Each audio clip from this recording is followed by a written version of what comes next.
All right, so here I am with Tim Taggart of Tag Time. How are you tonight? Hey, I'm great. Awesome. It's great to see you. I know we've definitely met a few times and we talk quite a bit and we've it's been a little bit, but I'm glad to have you on back on my little podcast here. Can you tell us about Tag Time and how it started? Yeah, of course. It's kind of a rocky start, I would say, not by how tag time started, but how it came to be. And so it's a nice story. In the end, I think it's a good story. And so April 3rd will be 2 years ago that unfortunately, like a lot of people, my former employer terminated my employment. And so I was left with 3 months to figure out what my next move was going to be. And my wife of, well, now 20 years, but 19 years at the time, said, we've been married 19 years. The entire time that we've been married, you have talked about having your own company. And she goes, this is the universe putting it in front of you, and it's time for you to walk through that door and did it. So really with great support from my wife, who has been absolutely amazing. Couldn't have done it without her. And I kind of joke that Nadia is the employee of the month every month for, a year and a half. But the truth is, she really is. So Nadia is mostly behind the scenes. She does all the accounting and bookkeeping work for us. And then I am out there running around doing as many workshops as I can, going to every convention that I can fit onto my calendar and, to promote tag time. So it basically I took, because I've been in physical education for 28 and a half years roughly, Mm. maybe 29, but I don't know. Doesn't matter at that point. So a long time. And so I started in customer service for a small company in Minnesota, just answering phones, taking orders, helping people with orders, those types of things. And, over the course of my career, I've been to India, I've been to Thailand, I've been to, Cambodia, Taiwan, China, visiting with factories, been to Germany, which is awesome. I loved it. And I still love it. And so I have all the connections. I've worked with teachers for many years where so many people have great ideas. So one of my favorite things about this profession is that I think every physical education teacher I've ever met, or especially visited their school, they have created a game that they're really proud of. And I just say, hey, I'm not coming to sell you anything. I just want to see what you do. Show me the game that you created. That's what I really want to see. And and I love it because I mean, I've been to your school. I've never, Yeah, tried to push you or sell you, on anything. I just want right. to see your program and learn from you. And, that's where my education comes from. It comes from teachers like yourself. And like I said, everybody has an awesome idea. And sometimes I can take that and I can turn it into like, I'd love to take credit for my pool noodle lightsabers. This is just the handle, has a flexible end. So if you drop it or you fall, it won't break, but you screw a pool noodle onto that. And now I have a pool noodle lightsaber, which is pretty cool. And it's fun. And I 3D print all of these in my garage. So my printers are busy making those almost around the clock, actually. But this came from a teacher. She's like, wouldn't it be great? And I said, it would be great. And I can make that happen. And I did. And it's a Yeah. big hit. And I think I've used them in the last 4 or 5 state conferences now. And people, it's a big hit. People really like them. So that's what I love to do. It's my favorite thing is to get idea. Now a lot of the ideas are shockingly coming from me. Less from teachers over the years and more from myself. But it is my favorite thing. I mean, I know the factories, I know who can make what, I know what can be quality, what can be affordable. And then I go and do the workshops and I show teachers how to use these with your students. And that is what I love the most. National conference last year in Cleveland, I had a teacher from Michigan come up to me. And this is a game I've been doing for a while called UFO or Flying Saucers. And she goes, that game is my student's favorite game. And it's cool. Nice. Yeah, Yeah. and it's fun to think about it. And every teacher should look at this. Just take a step back and do it. But there are over 1 million students in America playing games that I created. And when you sit back from what you do every day, you don't pay attention to that, and that's amazing. And I would like we can do this real quick exercise with you. And so, how many students at your school that you have? It's a little under 1,000 this year. Let's say 950-ish. Yeah. Yeah. And so, how many years have you been at this school? At this school, it's my fourth year. your fourth year, so you can take four times 1,000. So there's been 4,000 students just in the your 5 years here. Now, if you look at this, how many of those students do you think will become PE teachers when they graduate high school? Wow, that's a good question. Yeah. I don't know. I don't know. What have you Yeah. found? I Or mean, just, it's even as just we're gonna lowball it. yeah. And I know you're a good teacher. I mean, I've watched you. You have a great Well, thank program. you. I love the what do you call the man with the air? Webster. Webster. Yeah. Webster is awesome. I love those Mascot. videos. Yeah. You need to start making more of those videos. I haven't seen one for a while. I know I need to Um, get those going. but so if just 1%, so that's four teachers from every grade. If four of your students Yeah. become PE teachers from every grade, Wow. then they become teachers. They're going to play the games that you did.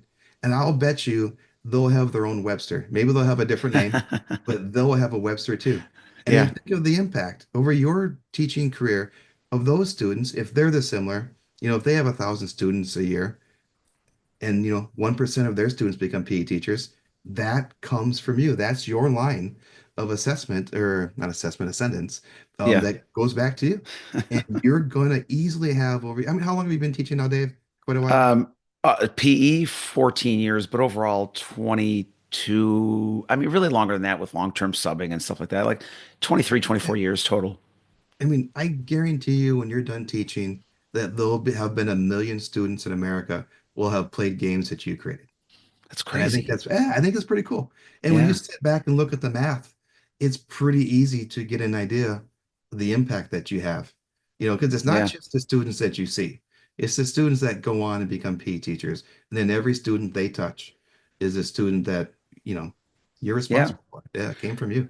I love it. That's awesome. That's awesome. So yeah, you actually made me think of I just taught not that I made up music montages. I make, these music mixes, these little pieces of Yeah, you usually did that famous songs. But I the just last taught a time I was teacher. there. Yeah, and I just taught a teacher. A teacher came to see me in our district. How I just how we run things, and then I went to her school, which is really cool because it's powerful because we hardly ever get to do that. But our principals both agreed, and I took a day off and went to hers, and she liked that so much that over break, this is literally I mean, a week ago. I went, we met at a neutral place and I just taught her how to make those music mixes and now she's teaching them to her kids. And so it's kind of like what you're saying about the multiplying effect there. Yes, And a exactly side that. note about Webster. Here's the problem with Webster. There's no problem with Webster. It's just for, well, the thing is, they don't, that company didn't make him very good. Well, the quality wasn't very good. And Mhm. so they discontinued him. And so he's been hard to find. So every time when I say he, my version of him, I guess, he loses air very fast. And so I've done patch jobs on him, on multiple versions of him, and it's been really difficult. And finally on eBay, I found two more. Like, so I was going to phase him out almost. And I found two more recently. Like, it just popped up on eBay. I'm like, oh, I grabbed him right away. And Oh, that's awesome. so I started him up because I just introduced him to kindergartners not that long ago, and they just love him. I mean, it's funny. Again, this isn't a Webster podcast, I guess, but just It having could him be. teach. No, I know, but I have him do like I do what's called match me. So I'll have he's out like this, and I'll have him. Okay, everybody match Webster, and they'll put their arms out. Go like this, and I know you can like make different things, and they'll match him. And we have him do funny skits and things like that, and especially when I had my former paras at my old school, because my one former para, he brought Webster to my attention at a sports camp we were doing, and I'm like, oh, we got to bring him to PE, and so I Oh, don't that know, is cool. yeah, Yeah, I never knew so the origin story for him. yeah, that's Webster's origin story. Did you ever go to my former school or no? You were just Yeah. at you did. I thought you did. Yep. Okay, Yep. that's I right. was That's there. right. Okay, I Yeah, just couldn't we've known remember. each other for I a A long while. time. Yeah. I was actually trying to think before we started talking today. Did we meet at either Shape Florida or Shape Tampa when I first Well, actually talked in to you, like met person, you in person? in person, we met in Shape, Florida, but Okay. I stalked you for a little while on Instagram Yeah, we were talking as, back and as forth. PE Dave. Yeah. And so I reached out to you, I think, Right. through Instagram Yep. and introduced myself. And then I'm trying to remember if we collabed on some games or projects I was working on. Yeah, I think so. And Yeah, then we've we been met up at Shape, Florida. right. Okay. Yeah. Yeah, I mean, I know we've met a bunch of times and talked a lot. So, and by the way, I do. as a side note, but it's a good. I really admire your and over the years, you like your creativity of making new products, and I love hearing about how you know would go to China and test products, and I know we've talked about that in the past. So, Yeah, do it's you have a certain company or a certain place? I mean, you don't have to tell me the name of the company, but I'm yeah, just saying, yeah, that do you have is kind certain of a people that you secret. always work with, and that how's that go? Yeah, so what I've found is one, it's really important to visit the factories in person. One, there's just things that you want to do. You want to make sure that they have 24-hour security. Reason that's important, and nobody thinks about this, is if they don't have 24-hour security and you have a container that's ready to ship, well, anybody can just sneak into the factory. It is kind of, James Bond-ish, but people can add things to your shipment. And it could be any number of things. It could be, counterfeit stuff, it could be drugs, it could be who knows what. Hmm. And when that comes into the US, they have somebody here waiting for it. And that person then goes and tries, before it gets inspected, tries to take that stuff off the container before it's caught. So you want a factory that is Yeah. 24-hour security, and then you don't have to worry about that because if that is found in your container, well, you're going to be responsible for it, and that could be a Right. big problem in Tim's world or anybody's world. Yeah. And obviously child labor. One of the crazy stories that I have is from India. Almost every factory, when you walk in English, in a giant sign over the door, it says no child labor. And you're like, that's an interesting thing to post Yeah. over the doors, but we saw it again and again and again.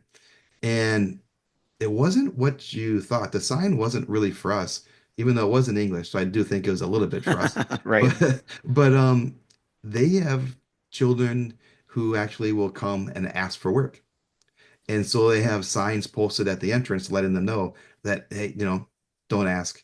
So Mhm. it is still, it is still happening out there, and it is something you want to be concerned with. So when you go and visit the factories, you get to see how they're made. I've been in factories that are very sketchy, super dirty.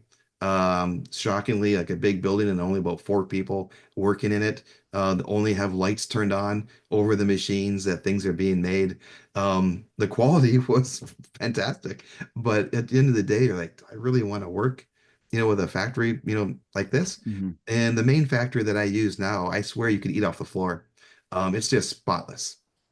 Yeah. And I've done, every time I go there, I do tours. There's a couple of brothers who are running the factory now. And, you can tell when you go through the factory with the owners, you can tell what kind of people are they by how their employees act around them. You know, I've been in Hmm. factories where employees looked nervous. Every time we walked into the room, they stood like to military attention and just stopped what they were doing. And then it wasn't until they were acknowledged and told to go back to work that they went back to work. But you could tell a visible nervousness. And again, is this a company you want to work with? And I have, a lot of companies do, actually most, are buying from that factory that I was in. A crazy story um, was a playground ball factory that no longer is there. Their machines broke down, and unfortunately, they was too expensive, and they I think went out of business. But I was there looking. We had playground balls, and they had five big machines. So you can imagine five in a big row, probably spread out over about 75 feet. On one machine was when I used to work at NASCO. NASCO ball, playground balls with the logo are rolling down the machine. The next one had Gopher balls were rolling down the machine. The next one after that was Flag House. The one after that was School Specialty. I Wow. think another one had US Games. And so there were five of us, five of the catalog companies, all had their playground balls coming off of the machines at the same time, going into boxes and being Wow. put up. Yeah. That was, I've never seen that. I mean, I've seen other boxes, and products being made for other companies. But that was the first time that five, so Wow. one of my things, I mean, I'm not on the Kellogg side anymore. And one of the things that I would really recommend to teachers when you're buying, almost all the equipment comes from the same places. But people put a different name on it. And so when you're shopping by price, I mean, I have a lot of cool things that you can't get anywhere else. But I really recommend, I mean, at this today's day and age, Toledo Sports is the best company out there. Quite honestly. Prices are good, service is good. The only small family-owned catalog company left. All the others have been bought up by other companies. Palos bought by another company. Flag House was bought by another company. Um, the only one left is Toledo Sports, and it was Wow. ran by Yeah. a former physical education teacher. I think Tom McNutt, who's a wonderful guy, I think he's 82 or 3 or so up there, and his son is running all the day to day. But Tom still, I believe, goes in every day. He still does all the local deliveries. It's pretty cool. Yeah. And their prices, if you compare, their prices are the best. And I'm telling you, it may have a different name, but it's coming from the same place, most likely. And Nice. you're going to save a ton of money if you shop there, and you don't have to worry about the quality at all. So That's great. And yeah, I yeah, definitely want to support, yeah, especially mom and pop kind of, you know what I I mean? think so. Because we were a mom and pop grocery store. I mean, literally mom and pop, my parents, and so we Oh, always I like never to knew that. support. Yeah, we had stores for 22 years. Yeah, actually more than that. Wow. But My our uh yeah.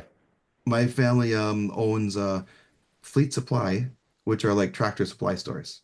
Okay, And yeah. so I grew up working in the family business, unloading trucks, stocking shelves, Yeah. all those things, helping customers. Um, yeah, so that's neat that we both came from a family business Oh background. yeah. I Oh, like that. definitely. Yeah, that's cool. So Yeah, tell me about well, let's go to 3D printing. You talked about yeah, that for a moment, and just if you sure. want to kind of expand on that, what you've been doing, and Yeah, yeah. so that's actually it's a really good crossover story. And so I started 3D printing about I think 5 years ago.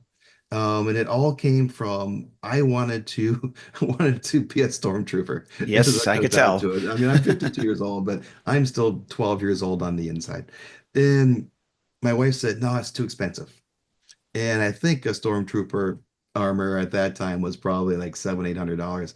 And she goes, "You're crazy. I'm not letting you spend that for a toy costume that you can wear on Halloween and you'll never wear it again." And she would have been right. So she did let me buy a 3D printer. And I realized, hey, I have a 3D printer.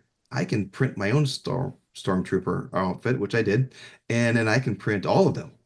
And so I have made a complete first order stormtrooper head to toe, and I wore it for one Halloween for about 4 hours, lost 20 pounds. I think my feet hurt for a week from walking with it's probably like 30 pounds of 3D printed armor that you're going around in the neighborhood, and it's all, you can hardly move right and stuff. But it Yeah, was great fun. People loved it, lots of pictures. And then I went from that and made a shore trooper, which is a lot more easy to move, a lot more less armor, easier to run around in, more comfortable boots, basically Doc Martens, so you can't go wrong with that.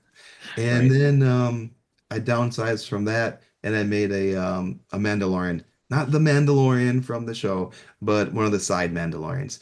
Yeah, And those are great. You can sit, jump, you can do whatever you want in those. They're very easy to move around with. So I have an Etsy store called Imperial 3D Prints, and I sell a lot of Star Wars cosplay items. But so the crossover is in just a matter of time that now I have been making 3D printed products for physical education. And I think I mean, it's what I like to do. I have a mind that never shuts off. I mean, I'll dream of a game and I'll wake up at 3 o'clock in the morning, walk across the hallway to my office, turn on this computer, open up Word, type, quickly the game idea that I dreamt about, and then go back to bed. And then in the morning, I look at it and sometimes I'm like, what? It's ridiculous. But every once in a while, though, I'm like, hey, that is pretty good. And then I yeah, try to remember all the details and build around it. And some of those games I have played in my workshops. But so, like, when I had the teacher reach out and say, "Can you do 3D printed lightsabers?" And yes, yes, I can. So I mean, I have, I think, 7 different ones. Yeah, this is a little bit tricky here. There we go. That's better. So yeah, I have a perfect. bunch of different ones. Of course, 6 color sets, but I do custom orders. I've had people want black, white, pink ones, but I can do rainbow colors, whatever you want. If the filament is out there, I can obviously 3D print it for you. And then one of the other cool things, and this is comes from, I mean, I've done well over 1,000 workshops in my lifetime. Yeah, One of the banes of my existence, and tell me if this sounds familiar, but you're playing a game, you want a ball and you want to put it every 3 feet down the center line. It doesn't have to be dodgeball, so don't think, that I'm talking about dodgeball. I know some people immediately go there, but you put the Yeah, ball down, and then what does it do?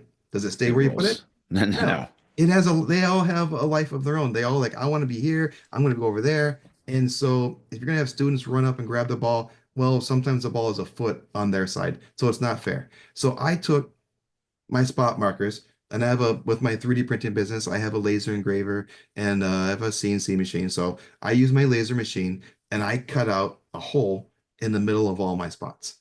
What that does, hold this up here. So now I can take any ball, set it in the hole, and it stays exactly where I want it. It's Perfect. awesome. I love it. You can do the same thing, of course, with saucer cones, but the problem with a saucer cone is I mean, we're in Florida, so you teach outside. In a windy Wind. day, the saucer cone doesn't stay where you put it. The other problem is students run up, they're going to kick the saucer cones and they're going to go sliding around. Or a student, when you put the balls back on, they push too hard, the saucer cone collapses and then you got to fix it. So I'm using, a high quality spot. This is made at the factory that I use in Thailand. And I mean, these stick, I mean, you throw them and whoops, they will stay. I Right. know they Now don't you're good. fall. Yeah, they're good. They don't slide around. So, and you're not going to trip on them and kick them. So it's a perfect solution. It really is. And then I knew from day one, when I put a hole in the middle of the spot, that I was going to make this. Then I've named a lot of equipment over the years, and most of the names are silly. But this one I like. So I have a spot and I have a T, so I call it the spot T, spotty, Right. because it is a Perfect. T for spot. Yeah, it is perfect. So that goes on the bottom, goes through here, and now I can take a 6-inch ball, I can set it there, and I have a kicking tee. Or if I Yep. want to practice, want to hit, use golf clubs, I was just thinking do this. first tee golf as Yeah, well. Yeah, there you go. and that I'm glad you said first tee golf. Yeah.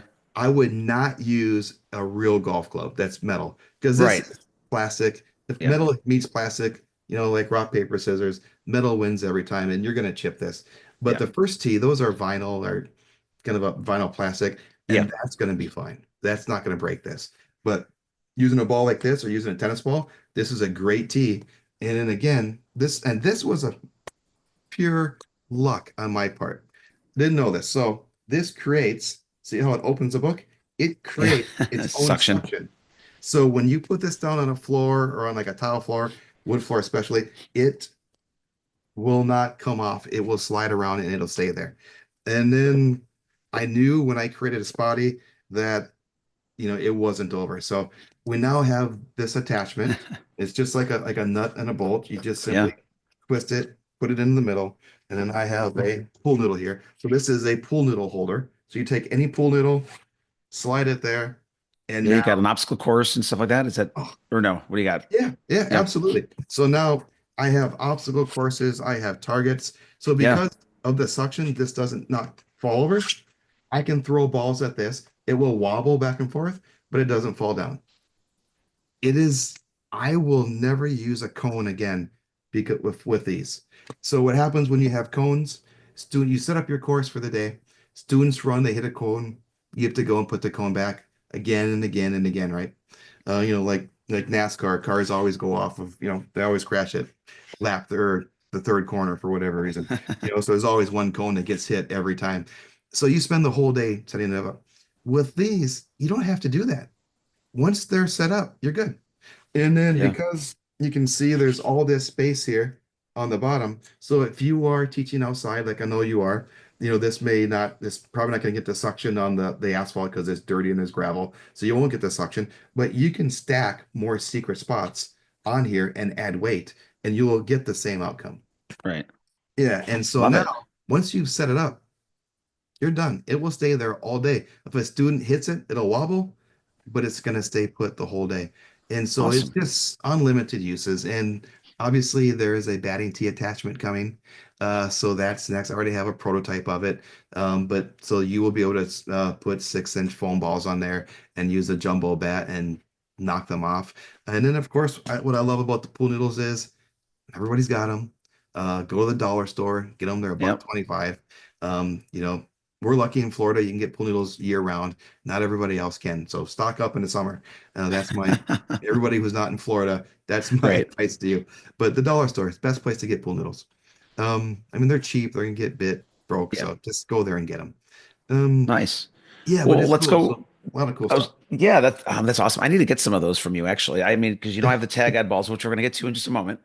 Um, what other products either have you seen? I know you're working on a bunch of stuff, and what are the ones that you see PE teachers are using around the maybe the country? I know you've been to some places recently, some state conventions.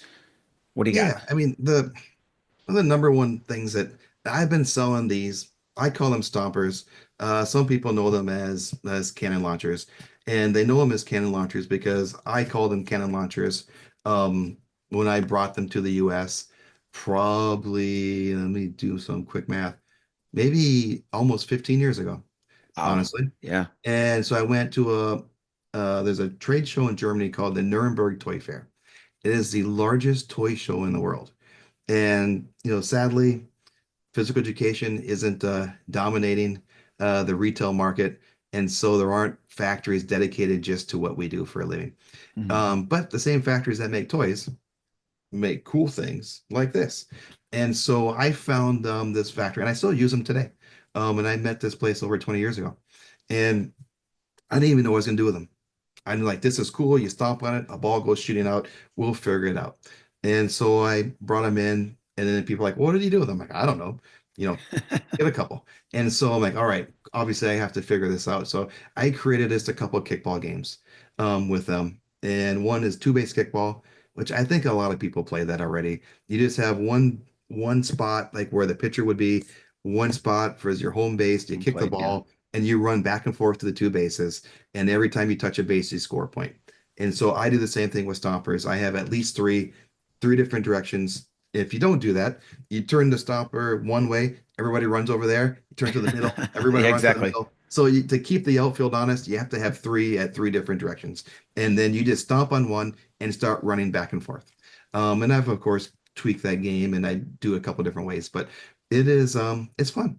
And students, I'm not going to say we should be getting, crack cocaine to our students, but they are addicted to this like a drug addict is addicted Yeah, to those are drugs. awesome. They're so much fun. And I just finished a Stomper book. It is currently at the printer. I'm not sure how long it takes you to process these and get this out, but by the end of January, you'll probably be faster. But I'll I can have, wait. I'll yeah, set the link, put the don't wait, links. don't wait. I'll have physical copies of the book by the end of January. So it's there now, and I'll be doing the proof pretty soon. And so that book has 40 different games in it. And I'm really proud of it. I had about 15 plus, oh, I don't know, 15, 16 games that I had created over the years. I try to do one or two new games a year. So if you came and saw my workshop, at Shape Florida this year, and then you come to our workshop next year, you would always get one or two new games with the stompers. And so you're not seeing me do the same thing. One of my pet peeves is presenters who do the exact same thing every year. Um, Yeah. I mean, I get it. There's always new teachers, but I mean, so I'll do maybe one or two things I've done in the past for the new teachers, but I always try to make sure that if you like my workshops, every time you come to one, you get new games from it that you can do, and you learn about new equipment that maybe you didn't know it existed, like the stompers, which is pretty Yeah. cool. But yeah, so I but now love that. I did collab. I want to make sure I mention Dan Green. Um, from Pennsylvania, and he's a current elementary physical education teacher. And I've known Dan, like yourself, for many years, and we kind Yeah. of started collabing over new product discussions and things of that nature. And he was a huge contributor to the Stopper book. He helped with the formatting. He did a lot of the proofreading. He asked a lot of good questions, and we bounced some games back and forth. And we came up with some new games that had never have I still have never played them, but I'm 1000% confident that they're going to be really good games. And so it's good. And then the real fun thing before we forget about this, so this is a secret that nobody knows unless you have the book or get the book, but I have a contest. Is still on the inside back cover of the Stomper book. So I'm going to talk about that today. If you follow me on social media, you saw me post this trophy or a different version of this trophy that I'm holding, which you can see it's a little Stomper It says unbelievable on it. And then it has a 5 gallon bucket on top. And then there's a ball on the edge of it. So the challenge for you, everyone's familiar with the impossible shot. So my challenge is an unbelievable shot, not impossible. It's just unbelievable. It's fun. Um, and so if you can shoot a ball 75 feet into a 5 gallon bucket and you record it, tag me in social media, I will send you a free trophy that you can give to the student who made that unbelievable shot. And then you can tell them that or her that they are unbelievable. So I think it's fun. I mean, I know That's kids really are gonna cool. get a big kick out of it, and I can't wait to start seeing the attempts, because there'll be more Yeah. attempts than success. But it's easy to do. Stompers shoot a ball well over 100 feet, and you can, even if you are kindergartners, I've seen them shoot the balls, 30 feet high and pretty far. But just take a 3 pound medicine ball or a 3 pound bowling ball, which most schools have, just drop it from like waist or chest height onto the stomper, and it will launch that ball 100 feet. Wow. Pretty cool. So for your Yeah. deaf students who don't have the ability to stomp, but they can just drop a ball. Um, I highly recommend it. Love And it. honestly, even students who can stomp, it's fun to do, and it Yeah. really adds a consistency to it, more so than when you just use your foot to stomp. That's great. Yeah, Yeah, thanks. I have the former version of that from your former place Yeah, you of do. so I'll Yeah, have to get it the new is. ones from you. I'll get the new ones from you. Yeah, it's And been an evolution. yeah, The early ones used to crack, and then the tube part on the end had a hard plastic insert, so they didn't. I mean, I never imagined, silly me, that anybody would jump on the tube because clearly you jump on the dome to make the ball yeah, go, but students were jumping on the tube, and the hard plastic insert was breaking, obviously. yeah. So now flexible, so you don't have to worry about that. Very You nice. can abuse these. Had a set that I used for it was 4 years before one broke. So they are very durable. I Yeah, know people who had experience with the original ones. They have spikes on them. The spikes wouldn't let the stompers flex, and they would cause cracking.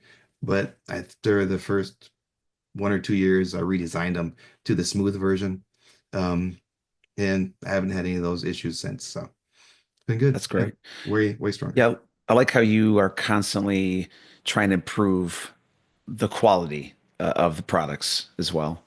Yeah, I mean, I believe that if you buy something, whatever it is, you buy it from me, you shouldn't have to buy it again next year. It should last you for a long time, for years. And that way, if you only have, three, four, or $500 budget, um, which is kind of the norm, you can buy Yeah, different equipment. Uh, I and I know a lot of teachers that they buy the same order year after year because the quality of the equipment doesn't hold up. And right. so they bought, basketballs, soccer balls, what they buy them again every year because the quality isn't there. So they never get to buy anything new or anything cool. And I want you to build an empire of physical education equipment. Yeah, And it's like my daughters, who one is ninth grade, one is eighth grade, and their middle school is 3 years, sixth, seventh, and eighth. They did the same games for 3 years.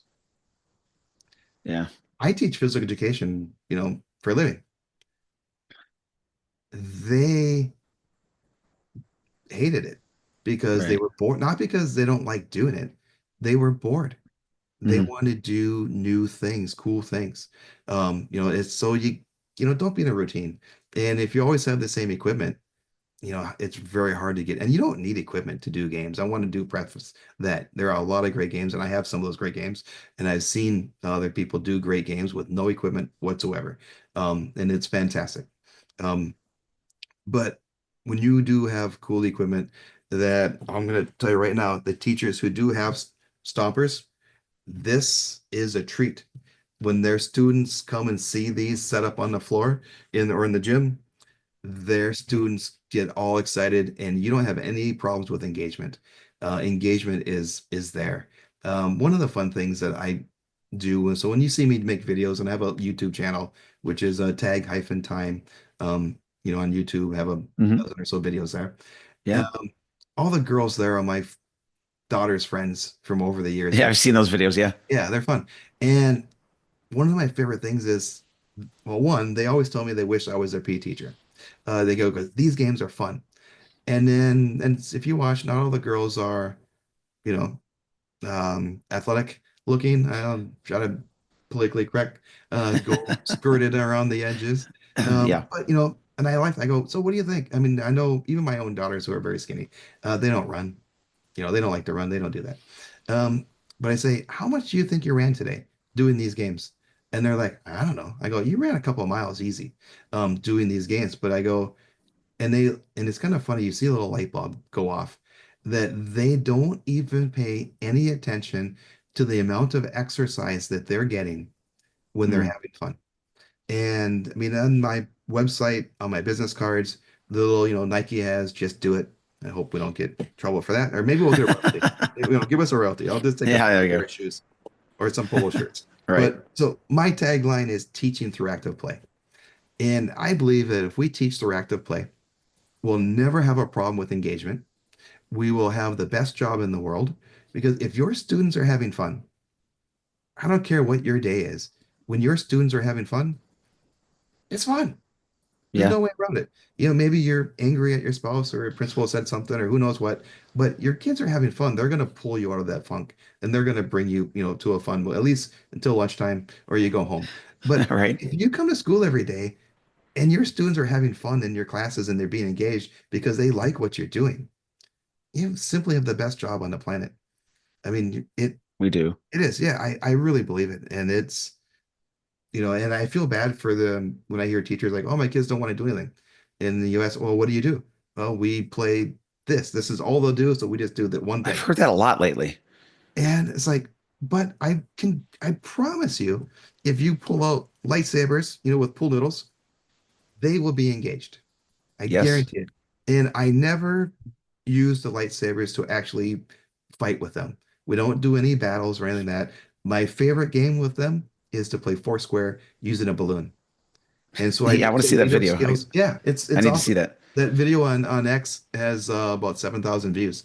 Um, it's Send me all those, fantastic. and I'll link that up in the show notes here. I want to see All that. I right. want to see those, Yeah. and Yeah, I'll tag um, you. that's Uh, awesome.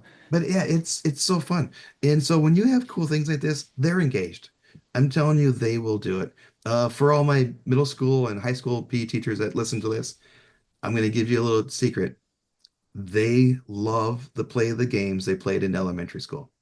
They want to play um, sharks and minnows. They want to play Capture that game. flag. Yeah. Yeah, they want to play all those games. It is nostalgia. It's like an old person wanting to buy the car they had when they were in high school.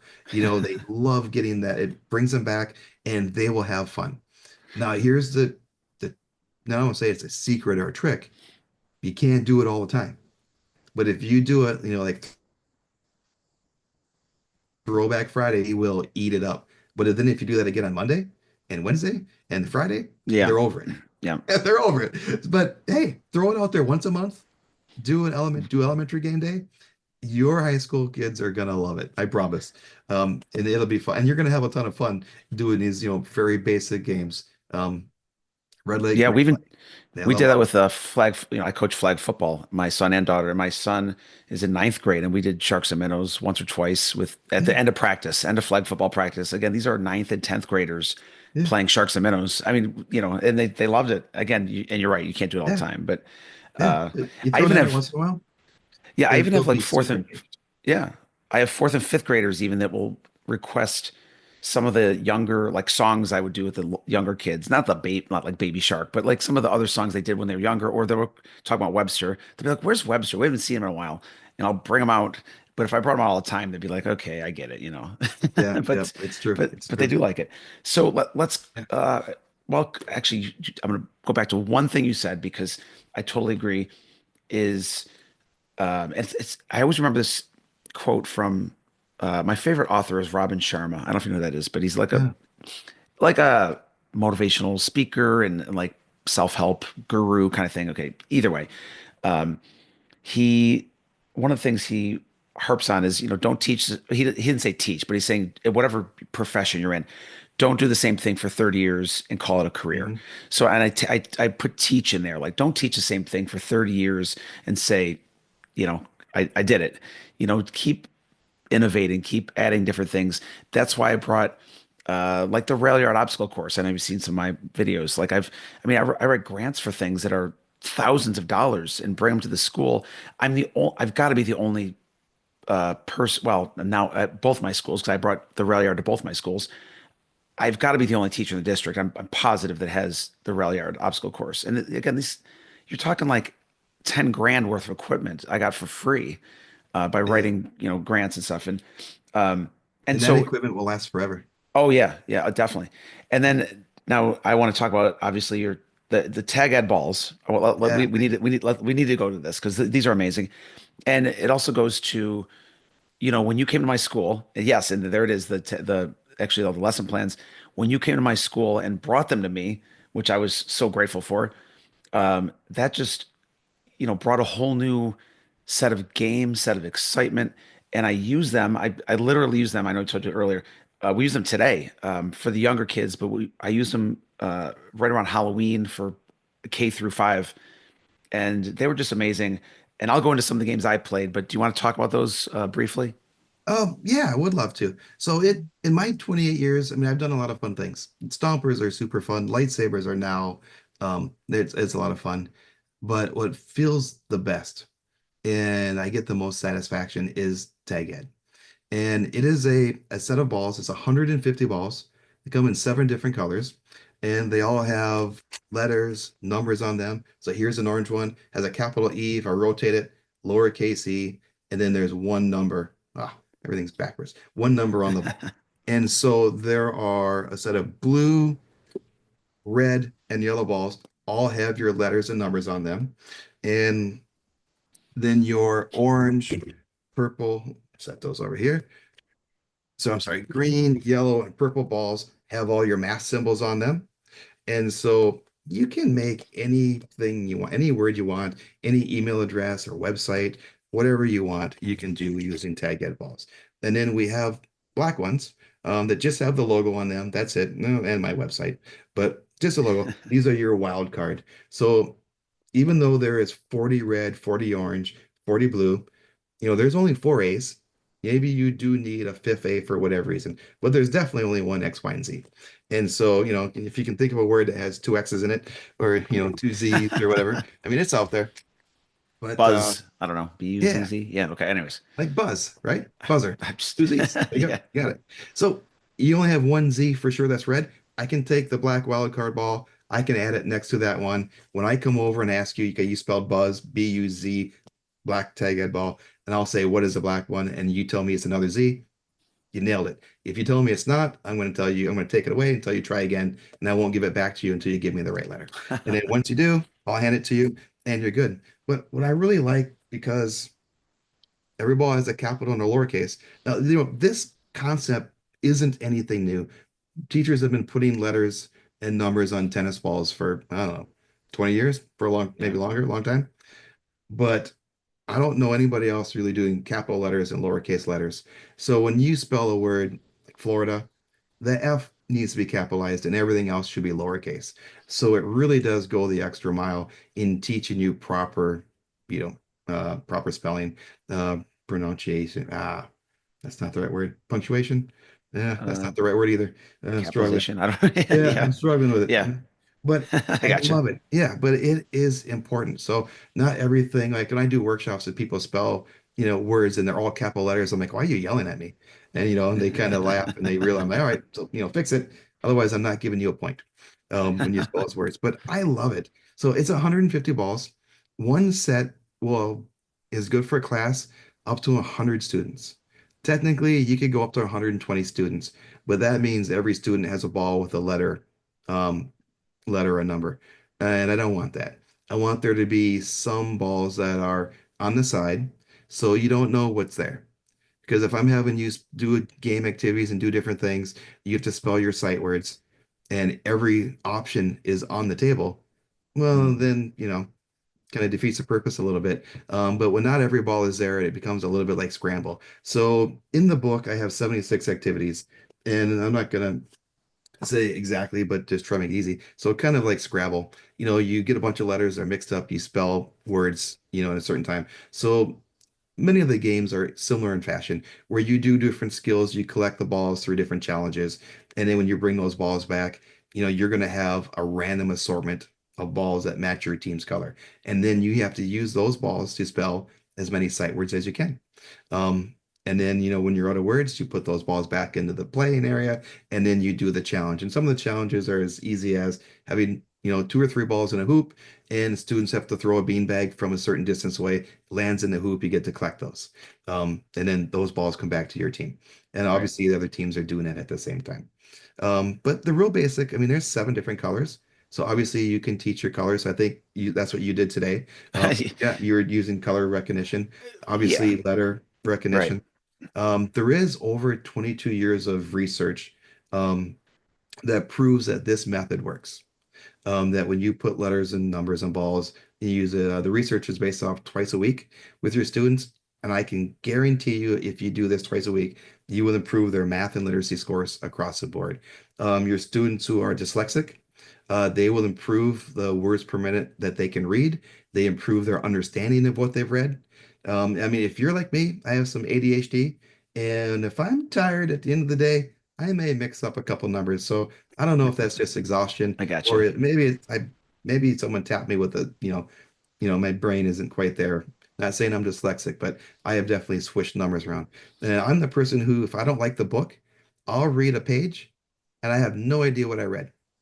I'll read it again. I have no idea the second time. Maybe the third time I got the concept, but I can't remember. So when you're doing activities using tag ed balls, your retention goes up. It improves that skill. I love it because you're working together with other students and different things. Yeah. And a real basic game is what I call word wizards. And so there's two different ways. Well, like we can actually play the game live if you're up for the challenge. And Yeah, I guess. I picked a terrible ball. I'm going to pick one so the game doesn't go on forever. So I'm going to pick this blue is a letter U. Okay. So if I have a ball, that means I'm it, and I have to tag other players. So obviously, boom, I've tagged you. You have 3 seconds to say a word that starts with the letter U. Umbrella. Umbrella, perfect. If this was K12, you'd be free to go. I go tag somebody else. But we're going to do the advanced version. So you said umbrella, I'm going to say under. We're going to go back and forth to one of us. Oh boy. Yeah, right? Okay. Up. Up. Um, uh, ultraviolet. Understand. Stand. Um, uh, how long did I say we had? 5 seconds or three? Um, You're good. shoot, you got me. All So right. I lost. I keep the ball. I go to tag someone else. You beat me. You get to continue on. Had I won, I would hand you the ball. Now you become the tagger, and then I'm free to run away. But what I love about this game, very Nice. simple rules, Yeah. very easy to get into and to start playing. And what happens is every person you tag is going to give you different words that start with the letter U. And if I played this game and I had the U, at the end of it, and we said what between the two of us, 5 words. At the end of the game, I probably know 8 words or 9 words. Yeah. That's because everybody I tag is going to tell me a different word. Not everyone's going to use the same word. So that's how it works. It works through active play. We are going to improve our understanding of literacy and math. So obviously that's an individual game. There are other games where you work together in teams to do the same concept. And I just absolutely love it. The favorite thing that I see with Tag Ed is I'm gonna just kind of sidebar. So when you play soccer, you know who plays soccer. It's very obvious who's on the soccer team outside of school. And Yep. even though, like I have a trophy now for the Stompers, but there is no trophy in PE. But the soccer player thinks, hey, if I score 10 goals in a soccer game and I don't pass the ball to anybody, I'm going to win a trophy. Hey, there's no trophy. Now, that same player who won't pass the ball to the other teammates because, it's the most important thing in the world to win that game, you put them in a game like this where you have to spell sight words. And I'm not digging on soccer players. I'm not saying you're not smart, but I'm Right. gonna I'm gonna go with the averages here. You have smarter kids on your team that know how to spell possum, you know? And if that's one of the words that you Hmm. have to spell, you know what? Your soccer player is gonna go to Dion and say, hey, Dion, what do you need? Tell me what letter you need. Oh, we need to know. All right. There's an O. You sure? Yep. Okay. I'm going to go get that. Oh, I'm going to come back. Here you go, Dion. Now what do you need? Dion gives me another letter. I'm going to go. I know that my skill set as a good soccer player is that I can run really fast, but I am not the best speller. So now the same player that will say Dion isn't a good soccer player. So now the same classmate that I wouldn't pass a ball to, I am going to for advice because Dion is the path to victory. And so you will see it. I've had teachers come back and tell me like, yep, it's, I've watched it, it's happening. And it just, you don't say anything, just sit back and observe. And it feels good to see this role reversal. Students who normally don't interact with other students, because you have your athletes and then you have your brainy students. Now roles are Yeah, reversed. Now the brain part becomes more important. But the athletes, because of their drive to win, go to them because that's their chance. That's how they win. And so yeah. now they put the same students, that they don't interact with usually in a position of authority over them. And I just love it. If you can't tell, I mean, Yeah. I love it. Yeah. Yeah, it's awesome. It's one of the best things No, that I you love these.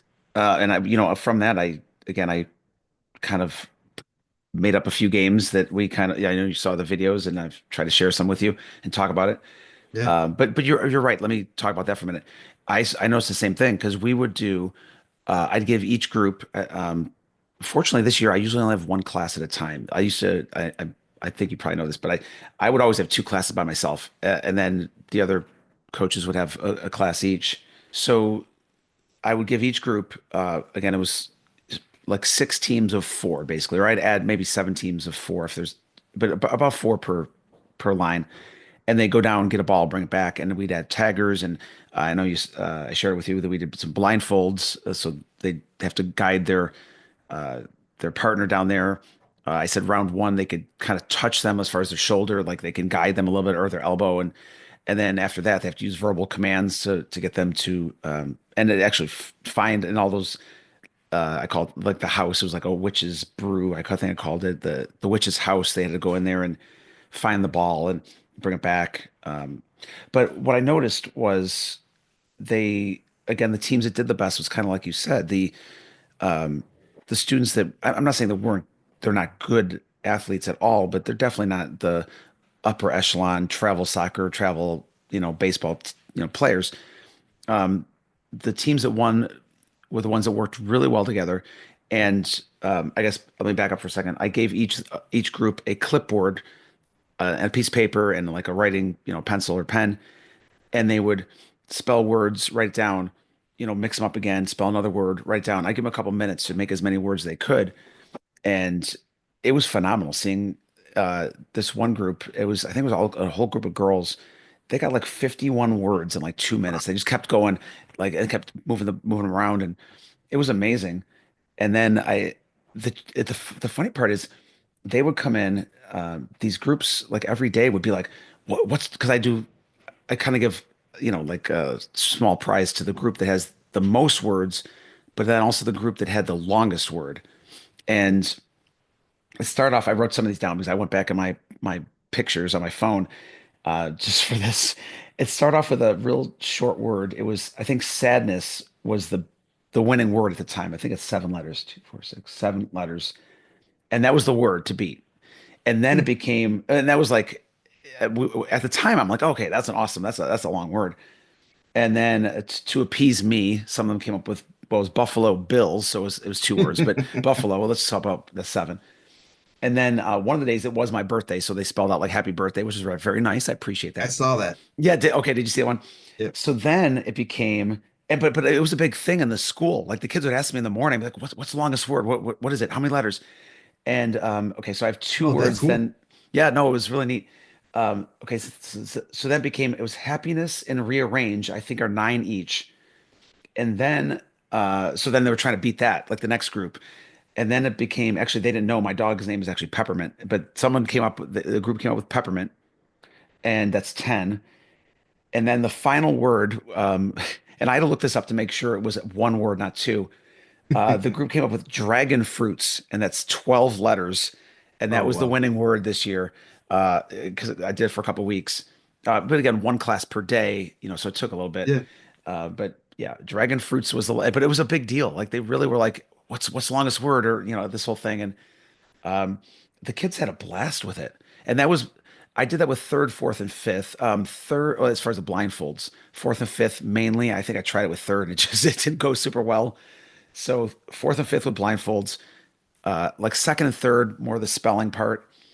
K and one was more, well, with kindergarten is more like, separate the colors, like we talked about, like just put them in, like group them together and find certain letters. Oh, if you have a number one, find it. They have to dig around and look for it.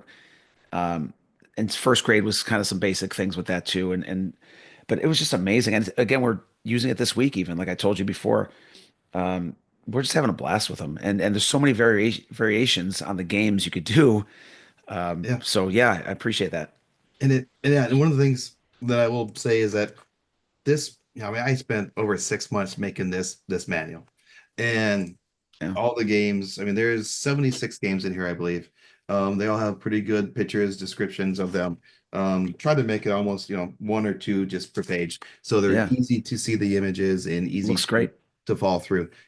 That said, there's over 30 for literacy, over 30 for math, and then fun games, like charades and And tic-tac-toe, I'm in there a couple bowling. And times. you are. Yep. Some of the games are from you, which is Only a awesome. couple, two or And three, I I think. really appreciate that quite a bit. Yeah, of course. Um, a couple other teachers around the country as well contributed, but Yeah. uh, majority came from here, or my Yeah. experience. But Yeah. this book, while it is written, you can do the games exactly as written.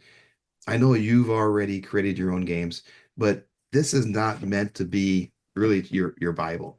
I want this to be your crutch. So you get us at Tag Ed, you have, your school is maybe still struggling from the COVID times. Students are still behind on math and literacy, and they're not at grade level like they should be. This is an accelerated learning program. It will get them back on track. It will get them back on grade level. So funding, grants, it qualifies for grants up and down. Title II funds, Title IV funds, it qualifies for that very easy. Um, yeah, it's not a problem. But the book is just meant to get you going and get you rolling. Anytime you want to need a new literacy or a math game, you can go through the book and find one pretty easy. But I know from personal experience, once you're used to it, once you're comfortable, is I think the key word, using Tag Ed, you will immediately start using it with games you're already playing. And then you will start including math and literacy in the games that you're already doing. Maybe you tweak one or two things so it works out, but it's not hard. It's not something to be scared of by any means. And it really does feel good. And I know Florida, not every state is this way, but we're both in Florida. So Hmm. Florida, if your students improve their math and literacy scores, you make more money. The Yeah. state gives you a little extra. Yeah. Um, Now, before we really didn't have a lot to contribute other than a healthy body, healthy mind is a better student, is a student who learns better. So we did take care of that aspect. If we have, if we see them enough, obviously. Hmm. But now the physical education teacher can actually be one of the driving factors that improves the math and literacy by using Tag Ed. And that's cool. That is really, really cool. And Yeah. one of the very first things I would do is go to your classroom teachers and say, hey, I need the sight words for next week. And I want them, by Friday. And then you use the sight words, you do games, they have to spell the sight words for the following week. And when they take that test on Friday, I guarantee you sight words test scores go up. Yeah. And then you'll have to ask the teacher again, for at least 3 weeks. You'll have to ask them every week, hey, can I get that? Get that. Please give it to me. The fourth week, you'll come to school and it'll be there. It'll be in your inbox. You don't have to ask. The classroom teachers will see the difference. They'll see the improvement in those sight word scores. And two things are going to happen. One, they're going to come to you and say, what are you doing? You keep asking for this and I give it to you, but it's kind of a nuisance. I didn't really think of it. But now I'm seeing that you keep asking for this and they make the connection that, hey, the scores are, they want to know what it is you're doing. Second thing that's going to happen is, hey, I have a, we have a test coming up on history. These are the questions. Can you use these balls to teach them the answers? Yeah, yeah, we can do activities where they have to solve the puzzle, solve the riddle. Yeah. Oh, and just so happens that the answer happens to be the answer to this question on your history test that you're struggling with. It's amazing. historical dates and times, it's a no-brainer. The balls have numbers on them. The War of Independence, all those things, they can just put the numbers. You are now working with the classroom teachers hand in hand or hand in ball. Let's make it fun. That's corny, I know. But now we're really working together. And it's no secret that physical education teachers that have a bad, I'm gonna back up. We don't have a bad rep. We're not doing anything wrong. Most of us are awesome and engaging and doing a great job. But classroom teachers don't always see us with the respect that I believe we deserve. And I know we deserve. Right. The respect isn't there. Tag Ed will get you that respect. It will change how classroom teachers see us. It will change how your principals see us, how the school board sees us, superintendents see us. It will change the perception of physical education. I know it. I've seen it. I know a teacher who used this method and became teacher of the year in Texas a while back. It feels good. It works, and it's awesome. And on top of it, and I'm sure you can attest to this, these are like magnets. When you roll these out to your students, Oh yeah. these are like magnets. They are so attracted to them. It's amazing. Um, yeah, it is such a good tool, and they are instantly engaged with them. Yeah, I love them. And they wouldn't they wouldn't hurt anybody either because I know No, it's I just when I they're have the kids yeah, when I yeah, have the kids put them back, I do have them roll them back in the house, but sometimes, some kids might throw them but they're not going to hurt anybody. They're real soft. They bounce nice. Again, I've mostly done on grass so far, but they've been amazing. And I guess real quick before we wrap up, I did want to add that we've also done math. We haven't talked a lot about math, but I know yeah. there's numbers on them, obviously. We've done math concepts, I guess, or they'd have to make equations, or I give them a target number, say, okay, your target number is whatever, 15, and they'd have to grab a ball. Let's say they grab a 5, and they grab a multiplication sign, and then they grab a 3, and then then equals because you have all that stuff in there, and Yeah. so they'd have to create equations, or they have to write them on that clipboard, like I was telling you. I'd say One of just the yeah, make some one of the math yeah, games that I like, it's super easy. You just take, one ball or two balls and you will put them, let me see if I make sure I do them in the right order here. So you can make the sum, the sum is 26. And then I'm going to take these and I'm going to take an equal sign and I'm going to put them in front of 26. And then there will be, these are my mini spots, which I didn't talk about. So just like the secret spots, these are small yep, and as a whole, so the ball sits there and it won't roll away. It'll stay right there. And they're small, so they're perfectly sized. And so I set these in a row. So you have your sum on the end with the equal sign. And then with your clipboard, they have to create as many different ways to make the sum 26. right, And then what I like to do is, because you'll have like my daughters, oh, 25 plus 1. Oh, 24 plus 2, 23 plus 3. And they'll do that. But I say, you know what? I'll give you a double if you do subtraction. Subtraction is worth double the points. Oh, so now they got to figure out subtract. Hey, you know what? I'm going to give you triple if you do multiplication. Oh, so now it's 13 times 2, 26. Yeah, that's a double point, or that's triple.